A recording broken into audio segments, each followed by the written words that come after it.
My Family Thinks I'm Crazy, a podcast where I, your host, try to give you some tips on how you can explain all this weird, wild, crazy conspiracy stuff to the people you love most. Because that's what I've been trying to do for the past 10 years with no success. I've been telling everybody that our government is shady, but every time I do, my family thinks I'm crazy.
Ladies and gentlemen, welcome to The Scene, the synchro-mystic exploration of the ever-expanding now. And today we have the actual rock star author, Charlie Robinson. You know him from the book, The Octopus of Global Control, or The Controlled Demolition of America, or his new book, HypoCrazy, spelled HypoCrazy. Because things are getting crazy, folks, and where better to have this conversation than the scene. You know the deal, folks. If you want the whole scene, you want to see behind the scenes, you got to go to patreon.com/MFTIC, and that's all I'm going to say, folks. Have a great day and enjoy this conversation with Charlie Robinson from Macroaggressions, from the Union of the Unwanted.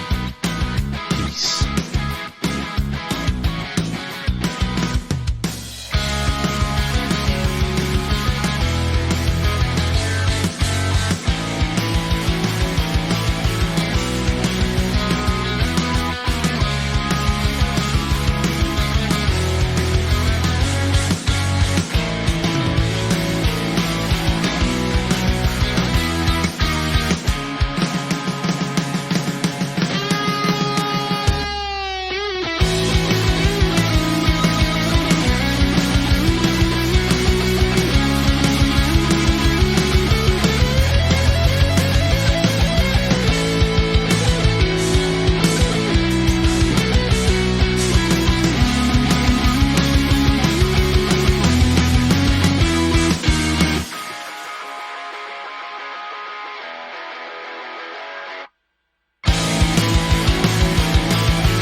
Who they are is the World Economic Forum. Now, there's other people besides them, but if we want to just pin it on one group, I'm fine with pinning it on them, because they're not trying to hide from it. They're outright talking about it. They're talking about Build Back Better. They're the Build Back Better crew. They're Davos. For those that, hear on CNBC, the meeting in Davos this year with blah, blah, blah, blah, blah. That's who this is. That the World Economic Forum is the Davos crowd. You can go to their events, the $30,000 tickets, and all that stuff. You fly to Davos, Switzerland, and it's when the 500 private jets all fly in, and it's wealthy industrialists and big tech people and bankers and some government officials, sort of, or people that are just recently out of government and in the military-industrial complex. These are the assholes that are planning this whole thing.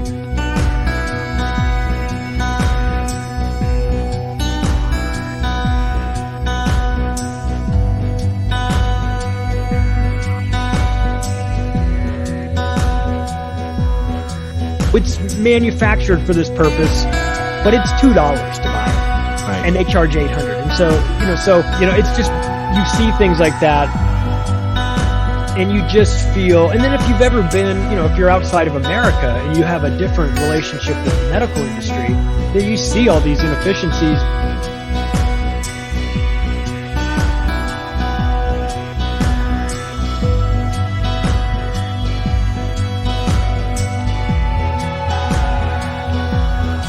See, we're nice, normal, rational, logical, loving, caring people. We would never do these things. So for us to think about doing that seems almost unreal.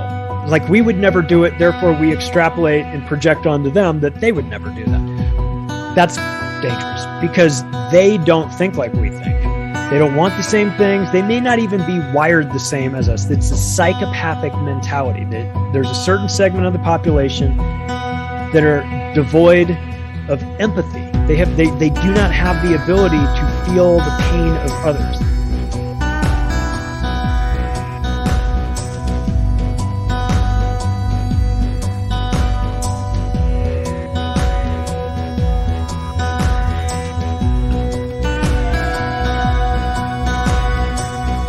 Expect more fuckery from the media and the government, but I'll say this: there is one good bit of news in this, is that our awakening is like on an upward trajectory, and their trust in media is like falling off a cliff. So if we can wake up fast enough, we're gonna get to a point where nobody's listening to the media. Their spells don't work on us anymore.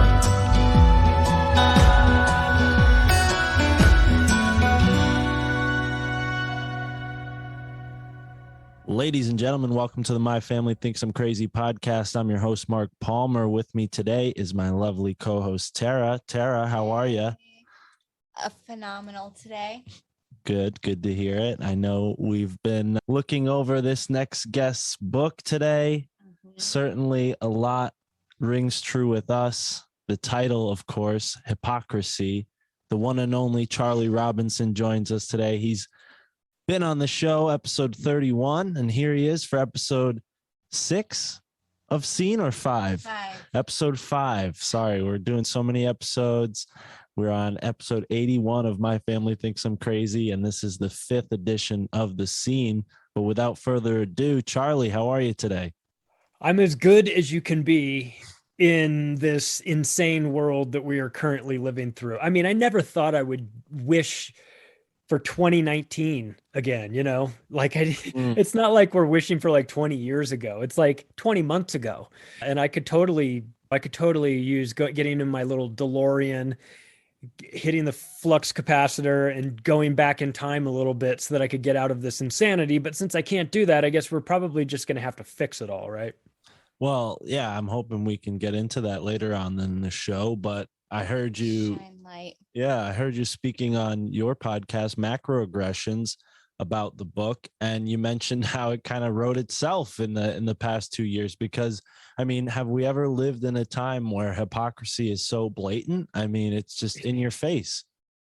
It's so crazy that it feels like it's there intentionally. I mean, it's so obvious, it's so omnipresent that you start going, are they doing this on purpose? Like that's the only explanation, right? When you hear something or you see somebody do something that is so illogical or just a flat out lie by the media, who, my enemy number one is the mainstream media. I take a shot at them every chance I get. Not for no reason, not because they don't completely deserve it. But we live in this world where everything is a lie. And then to compound that, to point out the lie in today's society will get you ridiculed, which is the most devious thing ever. So it makes you kind of frustrated. It also makes you kind of throw your hands up and laugh and just go, hey, listen, man, it's just right in front of your face. Like the lies are right there. If you are unwilling or unable to see them, then that's kind of, that's kind of on you then. But we, the rest of us with our eyeballs open, we see all this stuff. We're not falling for it. The media is not tricking us. We're not participating in this. We recognize the the propaganda when we see it, and we're getting a whole lot better at recognizing it. Actually, so much better that the normies out there are starting to go, I think some of these things that they're talking about on the media don't make any sense. And it's like, yes, expand on that, keep going. So it's a strange time. The hypocrisy is everywhere. It's almost like a badge of honor for a lot of these people. And I just decided that what I would do while I was in a lull with Controlled Demolition of the American Empire that I wrote with Jeff Berwick. I had written a huge chunk, and I was waiting on Jeff to do his part on this, and it was taking a little longer. And in the meantime, I was like, well, I want to write about, I've got this other idea. So I started this book in 2019. So it's been in process for 2 years. And, but what's interesting was the first part of it that I wrote, Trump was in office. The second part of it that I wrote, Biden was in office, and they're very different. And so I had to go back into the 2019 stuff and change a lot of the verb tenses and things like that, because I was talking about things that may happen, and I had to go put them in past tense because they already had happened. It was a lot like the Controlled Demolition book that was a 2-year process as well. So I was taking notes. I was seeing things, like I'd see the media do something that was totally ridiculous, and I'd make a note of it, or I'd take that link and put it in a folder where I had a list of all these links. And then I just started writing the book and pulling all of these examples of just, like, as an example, the lies of the media. They're the media, so they put them out there so that you can see them. And what's nice about that is that you can keep them. You can keep the links, and you can show, like, their words. You can show them lying in the stories. And so what I wound up happening was that I wrote a book that's 335 pages, but it has 480 footnotes, because there was so much documentation of all of this insanity. And I felt like, as I'm writing this, like if I'm writing about, something as insane as like getting fined for collecting rainwater or something stupid like that, I'm like, I better put a footnote to this, because it's so preposterous that if I don't put a footnote, people will think I'm making it up because it's so stupid. But I'm not making it up. It's actually happening. And so I had to document all this. So like when it comes to the media, or when it comes to the woke mob and these people, like they have there's nowhere for them to run, because they can say they're not insane, but I've got 100 footnotes of their insanity. You got the receipts. The receipts, baby. I brought them. And so I hear you. And I got 2 points, boom, we got a synchronicity, because the rainwater thing, I've been talking about that. And you're in Colorado. So that's a state where rainwater collection is illegal, unfortunately. And I think that's the case in a lot of states. And it's mind blowing when you realize that. It's like, wait, this stuff is just falling from the sky in excess. It's, we can freely use it to water our plants and take whatever we will from our garden, but we can't stop and collect that rainwater and maybe distribute it back into our garden on a sunny day when there's been a drought. Like, this doesn't make any sense. Who's getting caught for collecting rainwater? She doesn't think we'll get in trouble for it. She wants me to do it anyways. Yeah, I mean, it takes, well, the story that I found had to do with Oregon. And I don't know what's going on in Oregon, because there's some authoritarian tendencies happening in that government there. So I think it might just depend on the jurisdiction where you are and the enforcement arm. But I mean, just think about this. Think about being the cop that writes the ticket to somebody for collecting rainwater. Like, I hope that guy goes home, or woman goes home and feels shitty about themselves, because they deserve to. Because if you've written a ticket to someone for collecting rainwater, there's a pretty good chance that you're a bad person who gets off on treating people poorly. So I see this stuff and I just go, like, why? It has to be about control. It can't be about logic, because it's illogical. Right. Yeah. And on the point of control, I mean, that brings me to what I had in mind second, being, with the media, double think, double speak keeps coming to mind. And you're keeping a record of all of the things they're saying. I'm sure they're going against, themselves and saying one thing in one article as fact. And then in, 2 weeks later, they're saying the opposite is true in another article. Well, I'll take it one step further. They're contradicting themselves in the same article. where the headline will be 169,000 dead from COVID. That's what came out in the United States. That's what came out in August of 2020. That was like the first big announcement of it. And you go, oh, that's a big number. That's a lot of dead people. And then you read the article and you get to the last paragraph there. And in the last paragraph, it says, of the 169,000 people that died, 6% died from COVID, 94% died with COVID, and on average, 2.6 other comorbidity conditions. And those conditions included heart disease, cancer, getting struck by lightning, falling off a bridge, getting killed by a vending machine, like anything else was that, but it was COVID. So it's like you go, wait, hang on a second. You just said 169,000 dead from COVID. And then I read the article, and at the bottom, it says really only 6% of 169,000 are dead from COVID. The other people are dead from other things.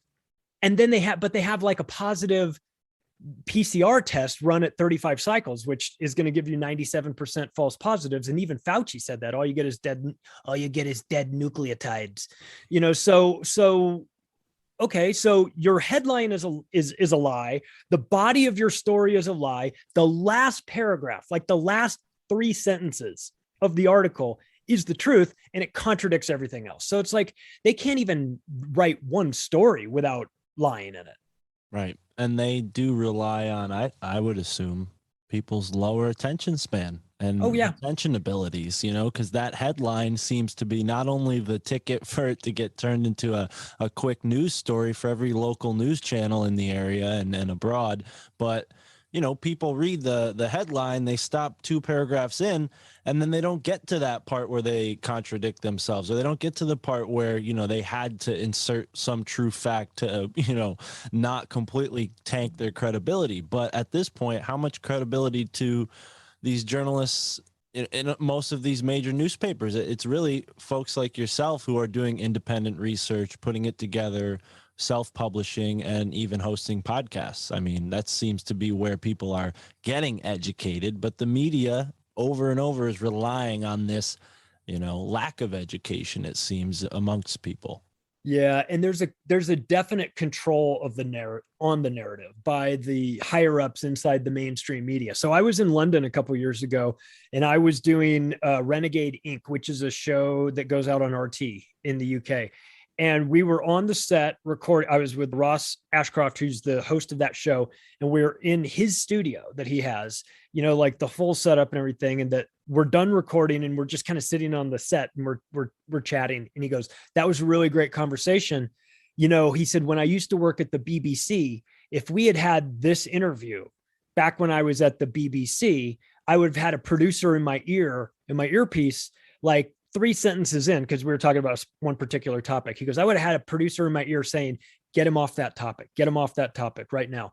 And if I didn't get you off that topic, by the time we were done, like we are right now," he said, "my phone would be ringing, and it would be the bosses saying, you got to go upstairs." He goes, "And I would be in front of a 3-person panel within minutes of this recording, trying to explain to them why I didn't get you off that topic, why I allowed you to keep talking about that." And I was like, whoa.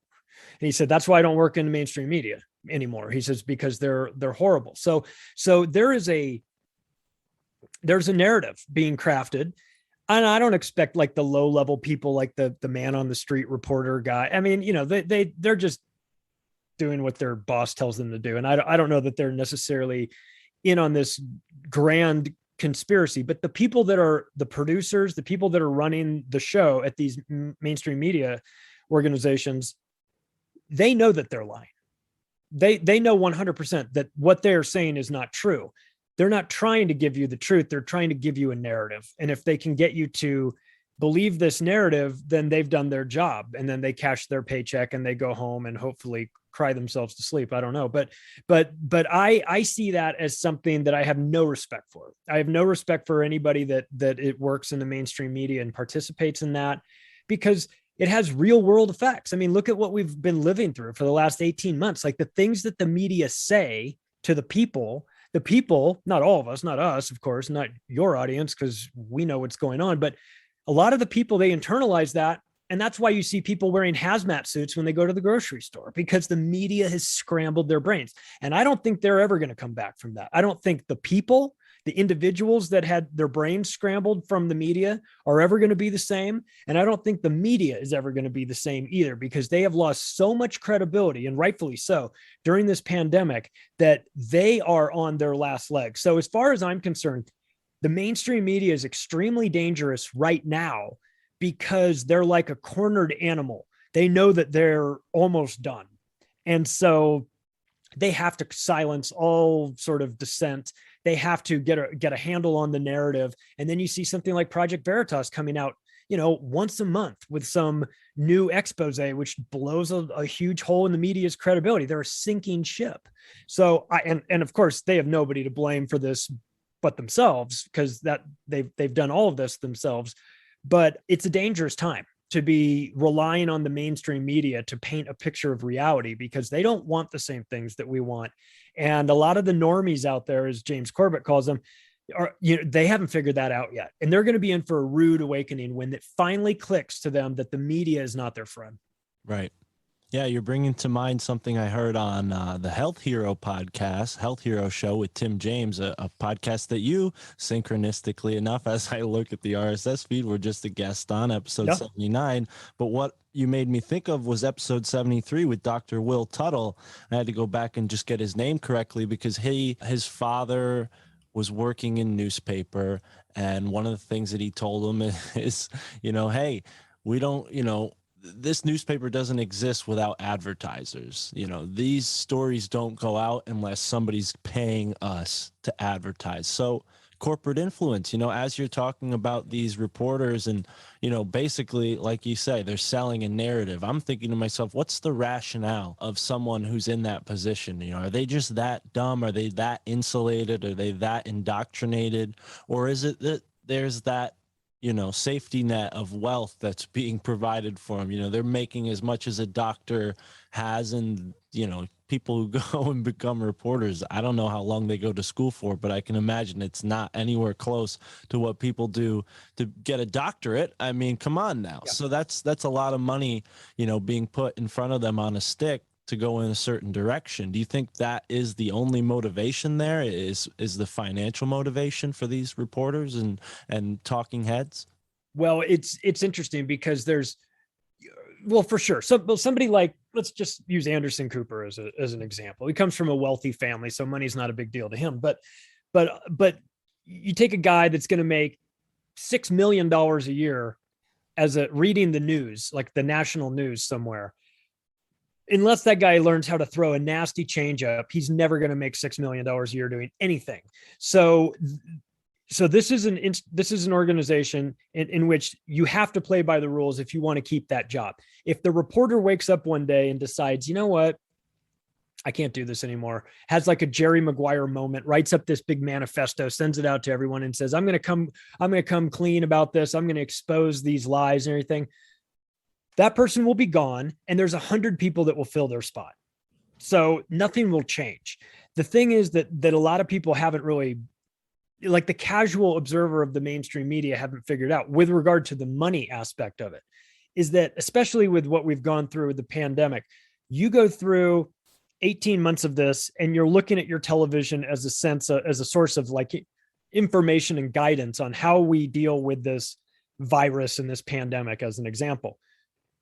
What the casual observer never takes into consideration is that 60% of the ad revenue that nightly news program receives comes from the pharmaceutical industry. So like it's already tainted. You can't do an honest story about the very real dangers of vaccines. Forget the COVID vaccine. Let's just go back to MMR. You can't do that story on the nightly news without having the president of Merck in Jeff Zucker's office threatening to pull $1 billion worth of advertising if he doesn't get his news anchor under control. So like you're not going to hear both sides of the story, especially when it comes to the pharmaceuticals. And I think a lot of people, especially like or the older generations, like my parents' generation, or, they have like a different relationship with the media. It wasn't quite as bad. It might've been influenced, and it might've had a little slant to it because the CIA has always been involved. So they give you that slant, but it's nowhere near like it was today. And so they wound up getting like attached to a guy like, oh, I like Peter Jennings, or I like Tom Brokaw, or whatever. And they get comfortable with this person, and they feel they develop some kind of fake relationship with the news anchor. They think, oh, I like that guy. I trust him. He's a trusted source. Well, once you fall into that, it's over for you, because they know that you have this unnatural relationship, and they can tell you whatever they want to say. And so, like any good lie, it'll be maybe, I don't know, 80% truth and 20% lies. And then you take that and you go off about your life, and you take the information that you were given on the nightly news, and you go incorporate that into your worldview, and it's wrong. It's just wrong. There's a lie. You now believe a lie, but in your head, you don't know it's a lie. So it's reality. And so this is part of the reason why the media is so dangerous, because they've weaponized people that don't have the mental capacity to really dig in and research the information they're being told by their nightly news. So they just believe it, and they believe it 100%. And then they want to fight with you about the news. And it's like, bro, you don't even know what the fuck you're talking about. Like, you are so detached from this.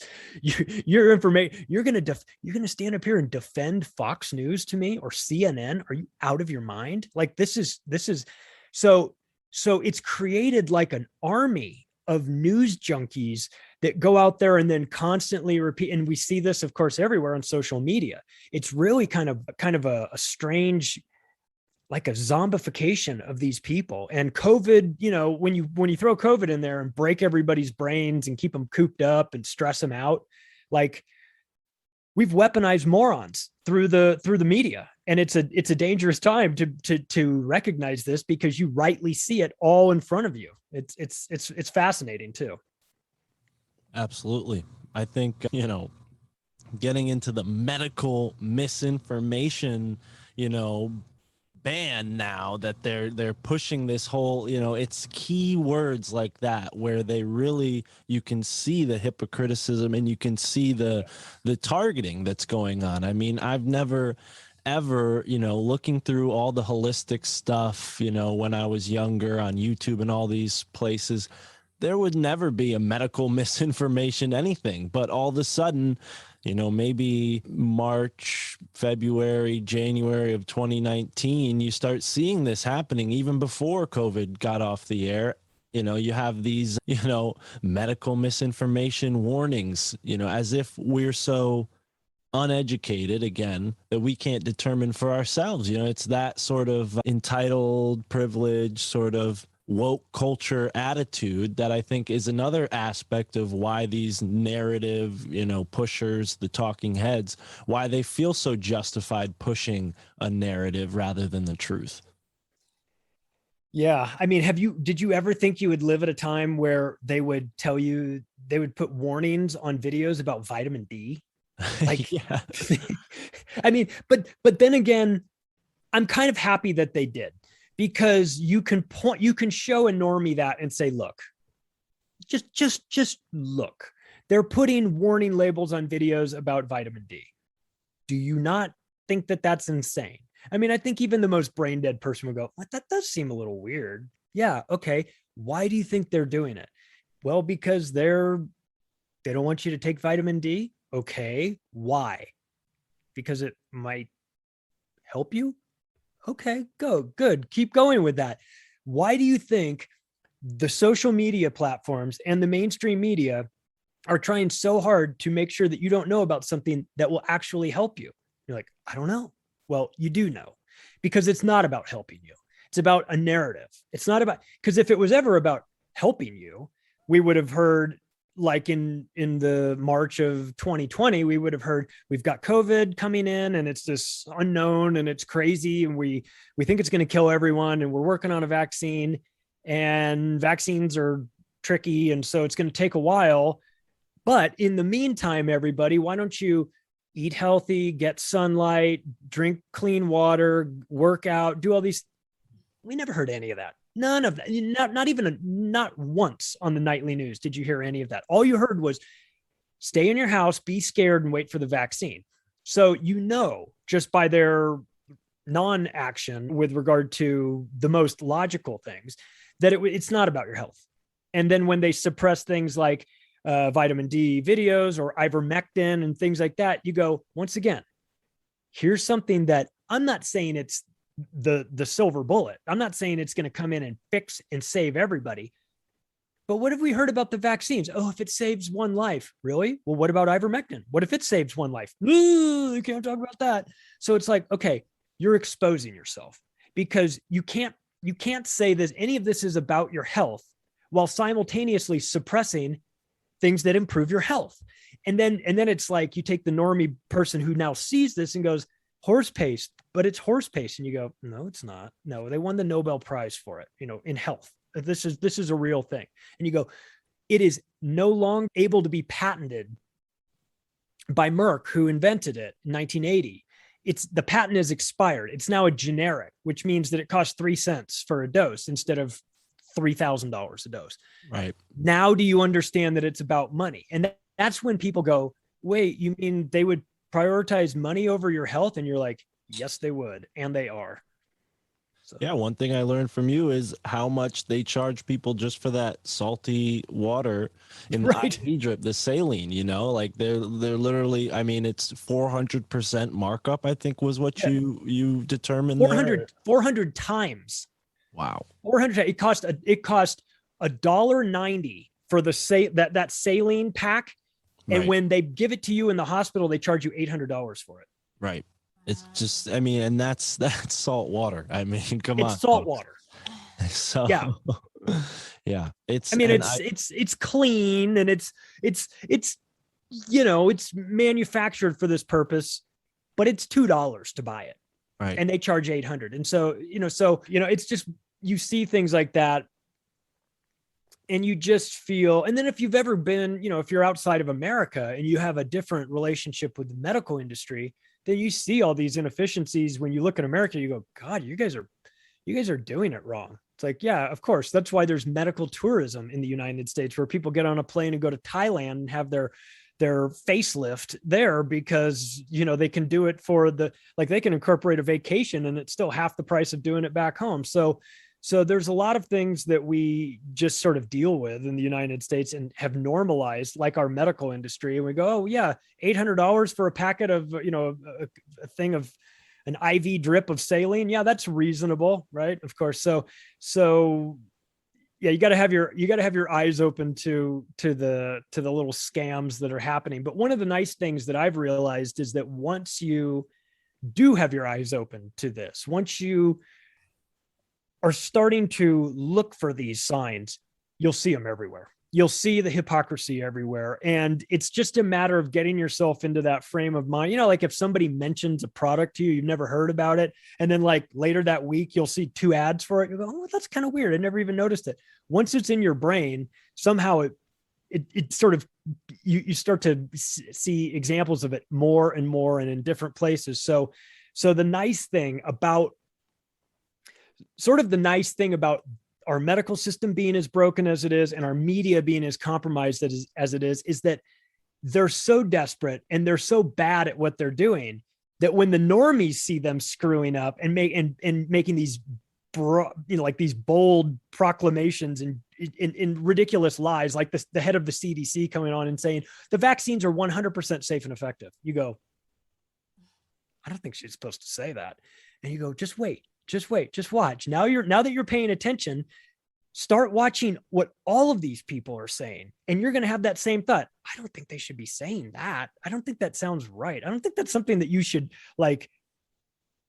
you should never say that the vaccine is 100% protective for you, especially when you're the head of the CDC and you're going on national news sites saying there's medical disinformation everywhere. Yeah, it's you, dummy. You're the one with the medical disinformation. So once you wake someone up to it and they see Rochelle Walensky lying to you on nightly news and you go, now watch Fauci. now watch Bill Gates, now watch all these people. You'll catch all of them in their lies. And then it's like, oh my God, it was right in front of my face all along and I didn't see it. So the good news is, as they overplay their hands, as they do more and more ridiculous things, it has the exact opposite effect. It wakes up a larger segment of the population. And I know that you guys probably are like me, and that once you wake up to this stuff, good luck trying to go back to sleep. Yeah. No, I think that's the effect that we have with the podcast here. So many people, I'm sure you see it with macroaggressions, in the past 10 years have been getting into this stuff more and more. I've only been doing this podcast for less than a year. You've been doing yours for multiple years, but I think more and more you see this great awakening happening. And it almost makes you think, when you do pay attention, like you're explaining, people are almost comically corrupt or comically bad at their job. It just seems like it might be theater, like it's all acted out a certain way. And I've had this conversation on the show before. I can't remember which guest brought it up this way, but I think it was Brandon Thomas, actually, from the Expanding Reality podcast. And he was kind of like, life is a theater. What if in this spiritual way, certain people come into this, reality to play out a role that might seem evil to us who came here to maybe play a neutral role or play a benevolent role or be a hero, because I think there's all scales of the, spectrum of ways to act out your will. What are your thoughts on that? Does it seem almost constructed in that way?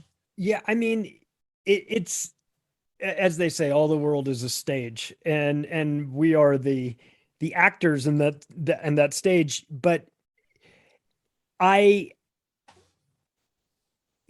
I were asked to play the villain role right now, I couldn't do it. I just couldn't do it. I don't think I could rewire myself to see it this way. Some people are better at that than others. We are, to some extent, kind of living through some form of theater.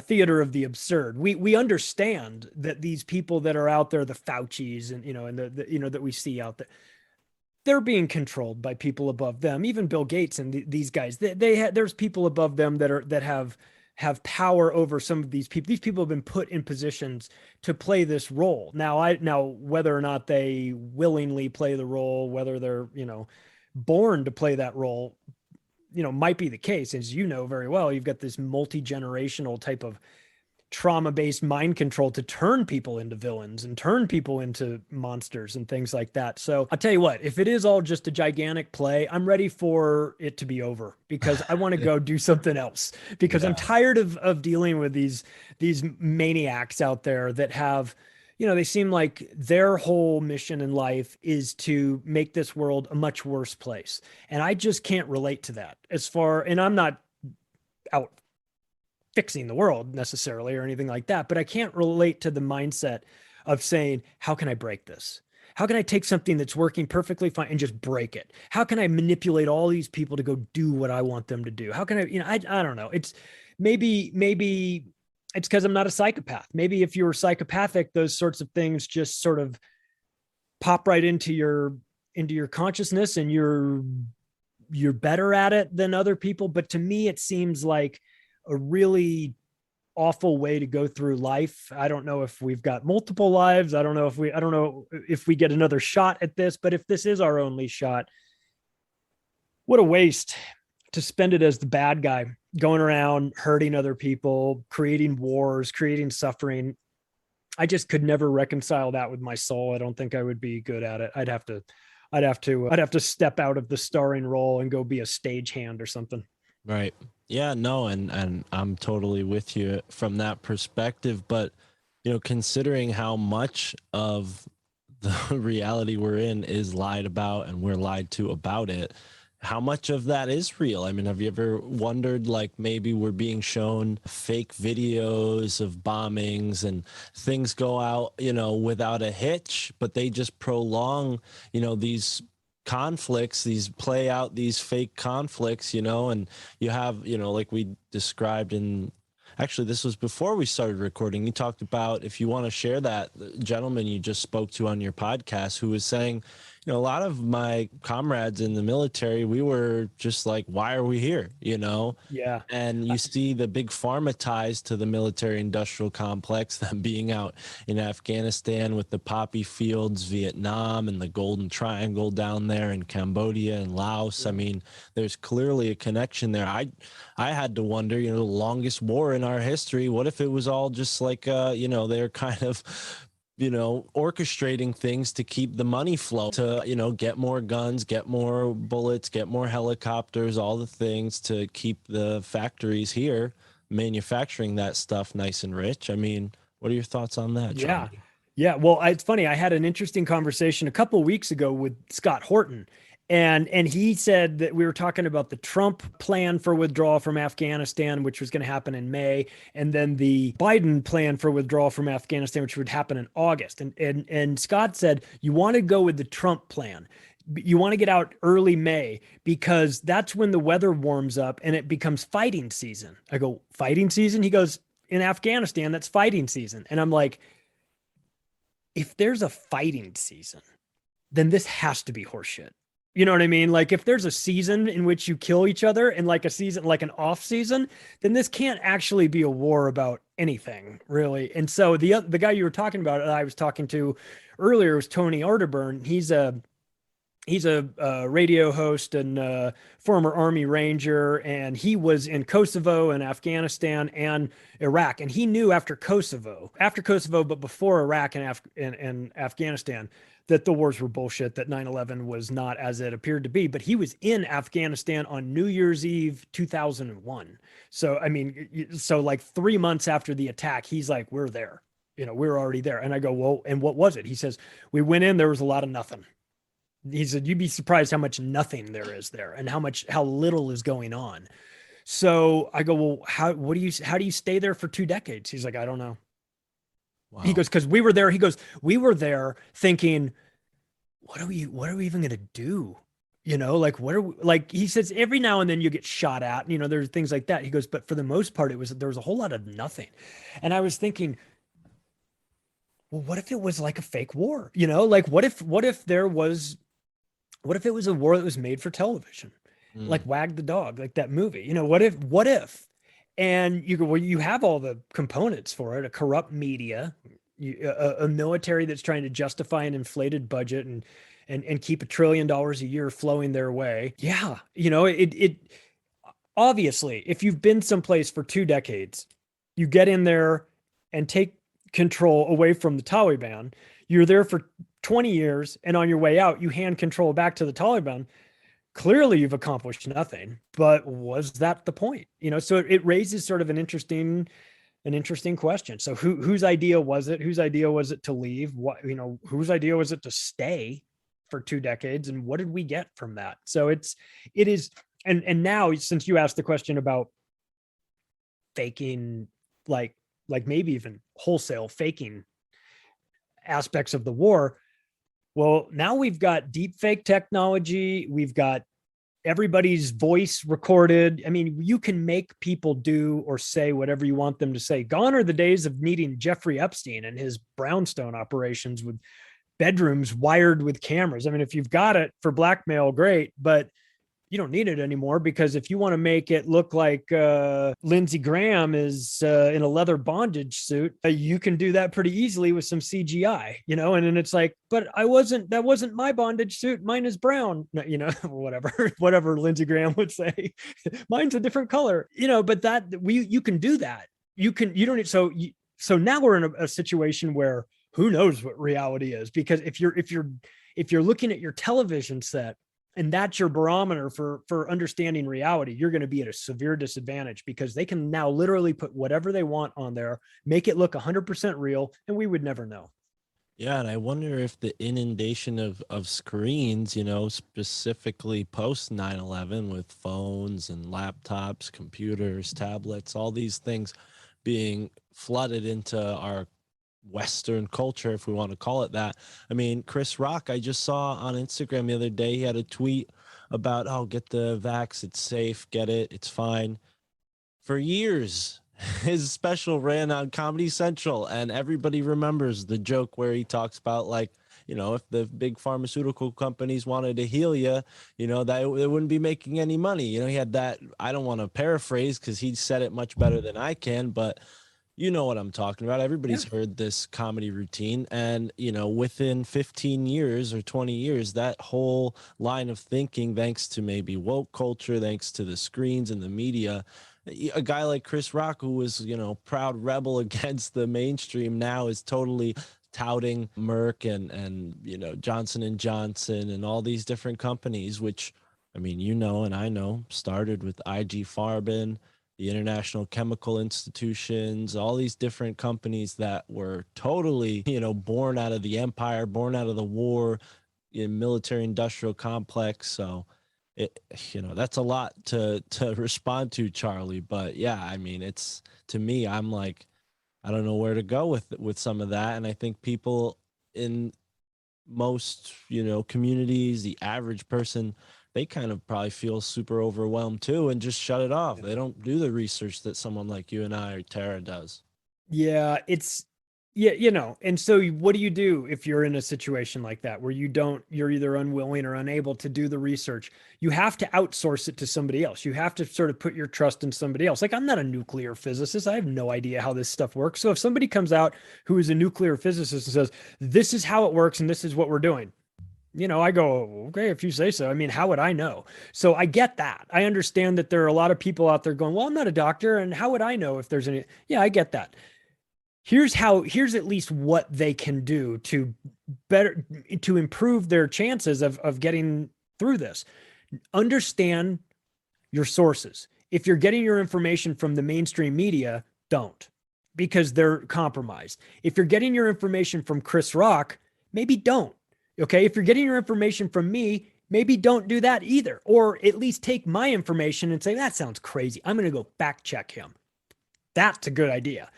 Go fact check everybody. If you are in a position where you're hearing things that sound insane to you and can't possibly be real, go fact check them to go prove them wrong. Because that's what I was doing. Like, when I would hear Alex Jones or David Icke say something, I'm like, that sounds crazy, I'm going to look into this. And I go, I'll be damned, they were right. So it makes it real when you do the research yourself. It's a shame to see somebody like Chris Rock kind of come out, and I saw that tweet too. It's like, yeah, come on out, you know, go get the vaccine. It's like, I get it. You have to work with these monsters, and you have to sometimes say the things that they want you to say, but you know, don't expect us to have any respect for you anymore after that, because that's garbage. You don't, you know, you're giving bad information. You're telling people to go get the vaccine when you know, even I'll say, talk, you know, do your own research. I'm not going to say get the vaccine or don't get the vaccine. I know I'm not getting it, and that's been decided, and that's not subject for debate. So I know how I feel, but I also am having to be very, like, careful with saying, God, you know, the thing I hate about the media is that they tell you you have to do this. So I don't want to do the same thing that the media does and tell people you have to do this. So I have to kind of be honest and say, all right, because I don't like the way the media does that, I'm not going to tell you what to do. I'm just going to say, this is what I'm doing. This is how I think. This is what I think about it. This is where I got my information. You do your own thing, you know, good. Do your own research, but do not outsource your critical thinking to the corporate media, because they don't want the same things that you want. They have no problem lying to you. They do it as a matter of standard operating procedure on a nightly basis. So be careful about I mean, I know it's tempting to say, oh, you guys are getting your information on the internet, you dummies. You don't know what you're talking about. I get it. There's a lot of misinformation on the internet, you know, for sure. But at least we're trying to get the good information. I know that the mainstream media is not trying to give me the truth. They're trying to give me some weird version that manipulates me into feeling a certain way so that I'll do something. And Chris Rock is trying to manipulate people into thinking a certain way so that they do something. Now, whether he's been paid to do that or whether he firmly believes that, I don't know. I don't know the guy. But I thought it was disgusting, and I actually kind of expected a little bit more from him, especially since, you know, you're in that world. You know how the comedians get the benefit of the doubt, where they can say the things, like the the controversial things under the guise of comedy. Well, I guess at least they used to be able to do that. I mean, maybe we could ask Shane Gillis about that. He might have a different answer, but Yeah.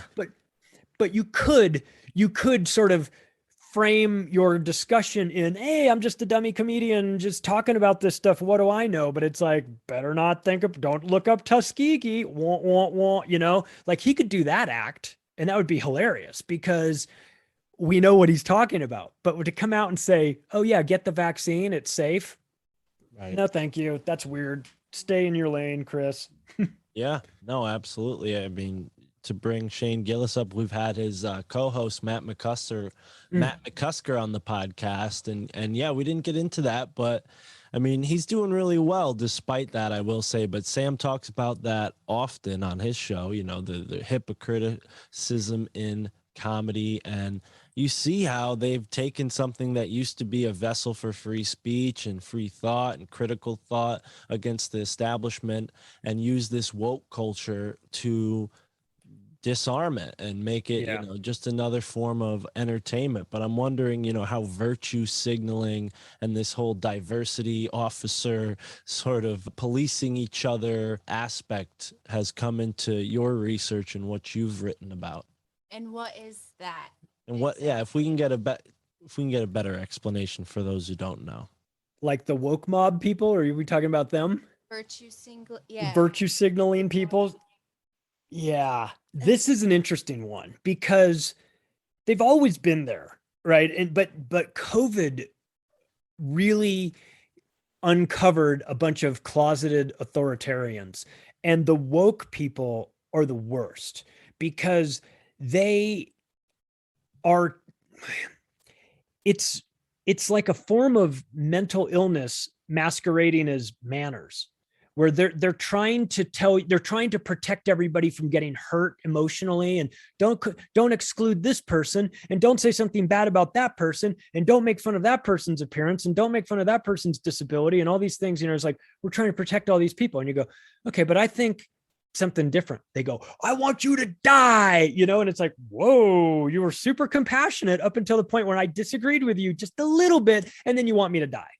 So they're not to be taken seriously in any real sense. But the problem is that there's so many of them because there's been this indoctrination through the colleges, through the woke professors, and through academia. That's sort of, they've allowed this to happen. They've allowed themselves to get hijacked by students in the class going, you know, I got the textbook and there's a word in there that made me feel all icky inside. So I want that professor fired.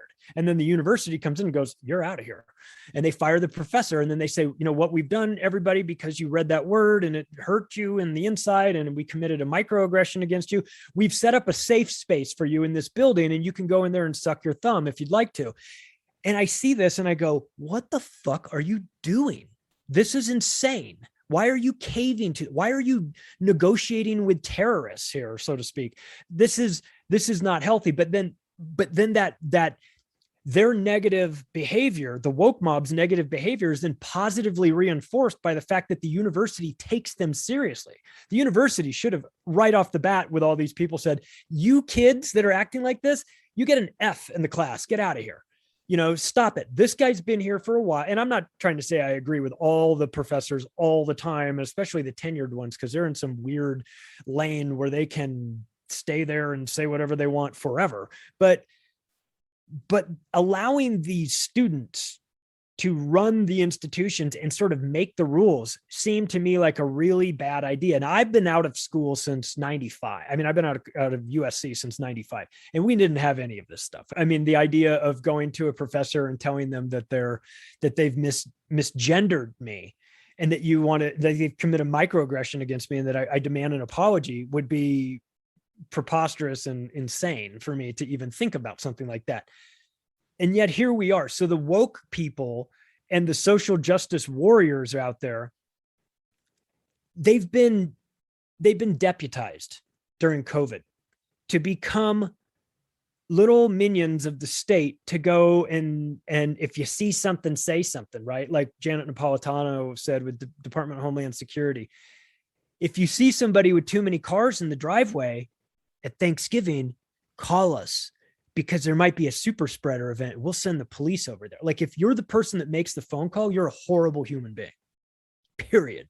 So what happened through COVID with the social justice warriors and the woke, when it kind of converged, was that it gave a purpose to these people that had meaningless lives. It gave them a sense of accomplishment and authority to go out there and be an arm of the state. They're more like the middle finger of the state, but they felt empowered to go out and get in everybody's business. I mean, Tara, would you ever have imagined a time when somebody would come up to you in the grocery store and ask you if you've had an experimental medical procedure, like with a straight face? Like, that is insane. No. Yeah. And we've normalized that. Yeah, we were thrown out of a grocery store for not wearing masks like 2-3 weeks ago in the middle of August. It's like, in a nice little lakeside town where Anderson Cooper happens to own a mansion, synchronicity number dungeon 3. I mean, a mansion. Yeah. Yeah, I'm sure there's something underground there, but Yeah. we got thrown out of this stupid market. It wasn't even worth our time going there in the first place. We like to eat healthy, and this place was not up to snuff. But either way, Right. so we got thrown out, and it was just so disappointing, because it's like, come on, man, it's summertime. Who's really wearing a mask? Like, seriously, and it's just a shame to see everybody just follow the leader in that way. But it's really, this woke culture coming to the fray. And I as you're talking about this, I'm remembering 2018. I was working at a farmer's market, and the health department would do one inspection every farmer's market season. So every summer they would come, they would do an inspection, and they would, bust your balls a little bit, but it was okay, because once you dealt with them that one day, you were good the rest of the summer. Well, 2018 was totally different. They were like gearing up, it felt like, and I had no idea why. I was just like, wow, they're really strict this year. We were selling bread, and we would give samples, so I would spend a lot of time cutting up little bread samples, and we had like 20 varieties, so it was fun. People came up, tried bread, I'd talk to them.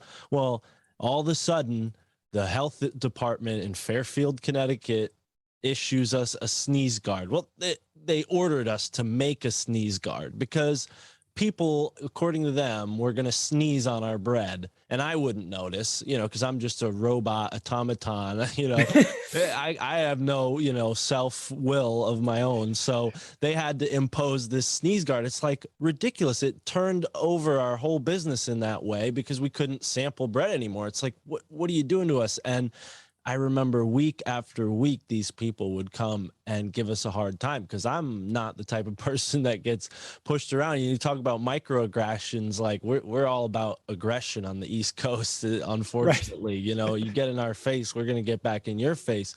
So this was a problem for me. I got in trouble a couple times with the farmers market people and all that. So, but yeah, it was like a really interesting, on the horizon. Here comes COVID. And it seems like the health department that year was so strict. I was calling them the health Nazis, amongst the other farmers market people, but that's really what it is in a way. It's this type of socialist Marxism, cultural Marxism, that's being applied through the government systems. And you got a good view of that with the sneeze guard story, because you could tell right away that it wasn't about science. It was about compliance. It was like, you do this or we'll put you out of business. And you're thinking, okay, let's just say in this fictional scenario, I'm holding this tray with all these different types of bread, and I'm going to give it to this guy right here. And this guy goes, achoo, and sneezes all over my bread. What do you think I'm going to do with this bread? Do you think I'm going to serve it to everyone else who just saw this? Or do you think I'm going to, as a business owner or a business person here, I'm going to go, well, time to throw this bread out. Let's get some new bread.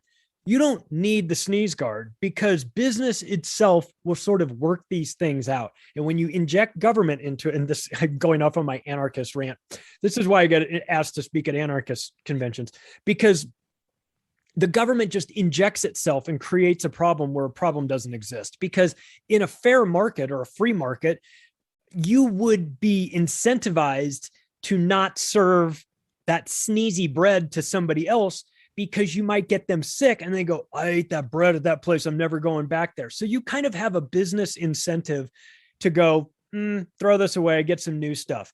I don't need the government to tell. First of all, if I put a sneeze guard there and somebody sneezed all over that, that would be more disgusting than anything else. But the idea that there's a sneeze guard there, like for that one rogue time that a guy decides he can't turn away and sneezes all over some stranger's food stand. I mean, it's idiotic on its face. And yet to point that out to somebody is like you break their brain. Like that compliance guy in this scenario, you tell him, what do you think the actual chances are of somebody sneezing all over this stuff? Like 1 in a million, maybe? I mean, seriously. And yet that guy's job, yeah, that guy's job is to go around and be the sneeze guard Nazi. Like, congratulations, you're in hell. If that's your job, like you have to go reevaluate you've made a serious vocational error. If that's your job, is to go out and enforce these things. And so I find it like the more comical it gets, like going back to where we started with the rainwater criminalization, you actually kind of need some of those examples to show how stupid things can get when you allow government to just run unchecked. They'll just take it to a degree that's so cartoonish that you're like, really, this is what we're doing? Sneeze guards, and you have to put warning labels on. God, what did I put in the book? There was a thing that was like all these warning labels. I mean, the warning labels on hot coffee and stuff like that. But it was like, warning, this paint may be permanent. It's like, yeah, it's paint. Like, and just stupid things like that. And you wonder who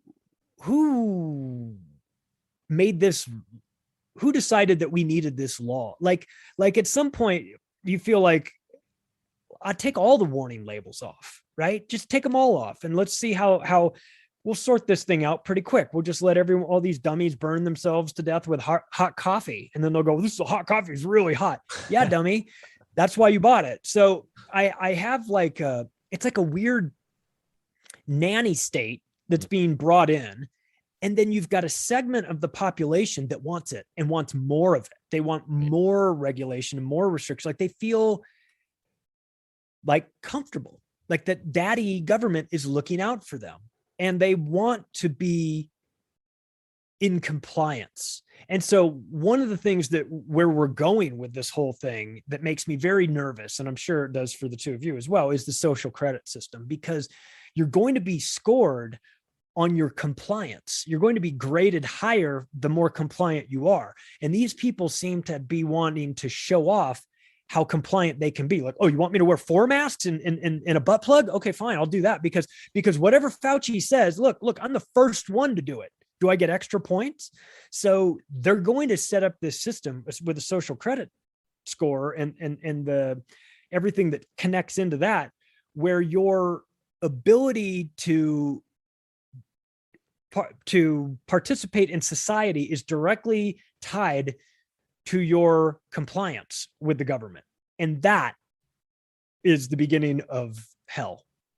Yeah. It's not science, it's compliance. And even in science, there's so much compliance, like these institutions, to bring it back to, the woke culture again. I mean, growing up in Connecticut, Yale University is a big kind of feature where, at least in our area, and I've noticed, on the topic of diversity, it's not about race, it's about classism. And this whole diversity push in a place like Yale or Harvard or any other Ivy League school, it's not to get the average, Hispanic or black kid from the street to go to that school. It's to get the Prince of Ghana and the son of a Kazakhstani, a millionaire to go to these schools. It's not about bringing everybody up in the community. Look at Yale's backyard. You've got 3 terrible neighborhoods on all sides of it, and it's, ridiculous how much crime and police, are in the area where $1 million, family, $1 billion families are sending their kids for school. Yeah. And it's not, you nailed it there, because it's not about, like how they framed it last summer was Black Lives Matter, black versus white and everything. It's not black versus white. It's the powerful versus the powerless. And those come in all colors, and some of most of the powerful are white, but it's not limited to white. They're not going to exclude you because you're not white. They'll exclude you because you're not powerful. That's the key thing. And if you happen to be powerful and the son of the president of Ghana and black, you're in the club. Maybe sort of a different version of the club, but they want that power. So the black community saying we're going to fight against the white community, don't. We have way more in common. The problem is them, the people up above us, and they're up above the white community too. So the black community is thinking that the white community is all in on this. I assure you, we're not. We don't like those people either. And it's not a black and white thing. It's just, it's different. That's too simplistic. Of course, that's too easy, but it works very well for dividing people into groups. So you can divide them into, instead of having the 99%, take the 99% and divide them into smaller sections like Hispanics, black, white, and then get them all fighting with each other. It's the oldest trick in the book. It works really well. What they don't want us to realize is that, okay, maybe I have problems with the black community or the Hispanic community. Maybe they have problems with me and the white community, and that's fine. And it's reasonable. And their issues with us are warranted. And I can't really argue with it, but let's put those aside just for a little while and focus on the people above us. If we take care of them, I get the feeling that all of our little petty problems will sort of work itself out, because they're the ones creating this chaos for all of us. And it's not just the black community. The black community thinks that the white community has it all great. The white community is in disarray as well. They're just, it's just a different kind of dysfunction there. But it's all created by the people above us. They want us fighting with each other. And if we don't fight with each other, but instead focus on them, then they've got a real problem. And so they know they're massively outnumbered. And the best way to deal with a situation like that is to get the masses into smaller and smaller and smaller groups, get them fighting about whatever you can get them fighting about, especially stupid stuff. And then they'll be so exhausted working on each other that they'll never recognize that we are controlling, getting even more power, taking even more money, weaponizing your anger, and just wearing you all out so that you have no energy left to actually fight them, which is where we should be. So we're in an interesting time, especially here in America, where we've gone through last summer with all of this like racial tension. We've gone through invisible viruses and things like that. We've got everybody all hopped up, but maybe like exhausted from all of it. And I'm curious how it's going to play out for the last couple of months of this year, and how we're going to, what we're going to see as we get into this flu season, and the new narratives that are going to come up, and what sort of wild cards are going to throw our way. But I guarantee you one thing, there will be more and more division. There will be more and more of a division between what they're creating now with the vaccinated versus the unvaccinated, and these dirty unvaccinated people. So expect more fuckery from the media and the government. But I'll say this, there is one good bit of news in this, is that our awakening is like on an upward trajectory, and their trust in media is like falling off a cliff. So if we can wake up fast enough, we're going to get to a point where nobody's listening to the media. Their spells don't work on us anymore. And then we'll start to see some real change. Yeah. This is the theme in so many legends, myths, stories that, we will make it through this time that seems like the end of the world, but there's some sort of invisible force, maybe our higher selves, maybe that invisible force is us and our ability to connect with each other through this ethernet, this world that's, in a way magical, right?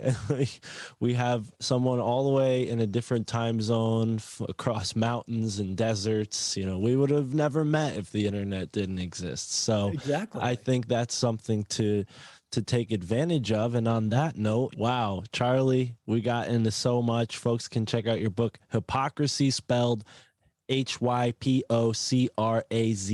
like the word crazy, right? Or sorry, crazy Y. Yeah. Sometimes Y, always Y in this case. Yep. And your many other books, A Controlled Demolition of America, The Octopus of Global Control. We've got so many tidbits and pieces that you've put together in that book that give folks who might not be aware of all this stuff a really full picture of, what's going on in their world. So Charlie, kudos for you to you for all the work you've done, and thank you for joining us on the show. Other than the book, what's next in store for you? Well, first of all, thank you very much. It's always nice to get a compliment from you. You know this stuff. You know how important this is. You're doing really amazing work and getting involved in all these networks. So coming from you, I take it as an extra special compliment. Thank you. Look, what I'm doing is I'm doing Macroaggressions twice a week, and Union of the Unwanted, of course, twice a month. And I'll probably start on the new book because I've got ideas and things I want to write about. So I'll probably start on that after I am done with a couple months of I don't know, maybe early next year, start on it and just see where we go. But, I'd love to just be doing podcasts about football, but I can't. I feel like I can't do, as long as we have these current situations and problems. Like, I feel like it would be negligent of me to not try to get the word out as much as I can about this stuff, because it just seems like it's the most important thing in the world right now. And then maybe if the insanity dies down, then I can get into doing football podcasts. But for the time being, that's the life you chose, Charlie. Yeah, it chose me. So, but I'm, if anyone wants to connect with me, they can do so through the website, The Octopus of Global Control. If you want to buy the digital book, you can get it there. Just a $10 donation will get the new book, and $15 or more will get the new book plus the Octopus book in digital format. The paperbacks all go through Amazon because they are the printers of it. So, but I can do the digital book through my own site if people are interested. So, and thanks for having me back on. I always appreciate our conversations. We get into the weird stuff and I love it. Right on. Yeah.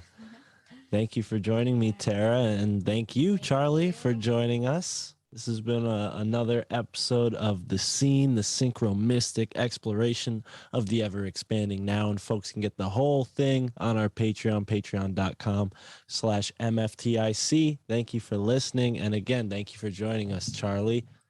Thanks. All right. Thank you so much for listening to the free portion of this episode of the synchro-mystic exploration of the ever-expanding now here on the My Family Thinks I'm Crazy podcast with your host, Mark Palmer, and his lovely girlfriend, Tara. Tara, as I like to call her sometimes. Either way, show us some love on the Patreon and get the whole episode. And by the way, show Charlie Robinson some love. He's got a podcast called Macroaggressions where he interviews guests, and he also puts out a monologue. And then, of course, he's got twice a month the Union of the Unwanted, where he is one of 4 awesome co-hosts, as well as all the other great people that join in. I myself join in from time to time when we're not on the synchro-mystic journey. But thank you so much for participating in the journey with us. Whether you support us or not, we love you. But come on over to the Patreon, patreon.com/MFTIC. You get a whole another 45 minutes of this conversation with Charlie Robinson. Either way you shake it, it's a good deal for me. Only $3 for you. Or you can be like Elizabeth, who threw it in $33 and we're sending her a book. Either way, have a great day.